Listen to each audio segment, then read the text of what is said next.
বন্ধুরা, তুমি হাল ছেড়ে দেওয়ার জন্য জন্মাওনি। তুমি লড়াই করার জন্যই জন্মেছ। জীবনে ব্যর্থতা আসবেই, এটা এড়ানো যায় না।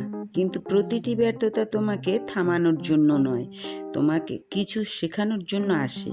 তুমি যতবার হারবে ততবার তুমি নতুন কিছু শিখবে, আর সেই শেখাই একদিন তোমাকে জয়ের পথে নিয়ে যাবে।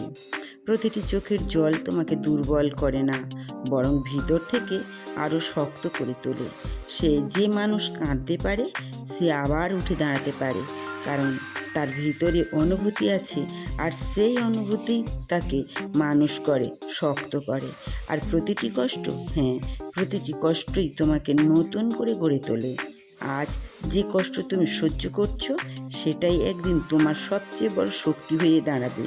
তাই থেমে যেও না, ভেঙে পড়ো না, নিজের উপর বিশ্বাস রাখো, কারণ তুমি লড়াই করার জন্যই জন্মেছো, আর তোমার জয় একদিন নিশ্চয়।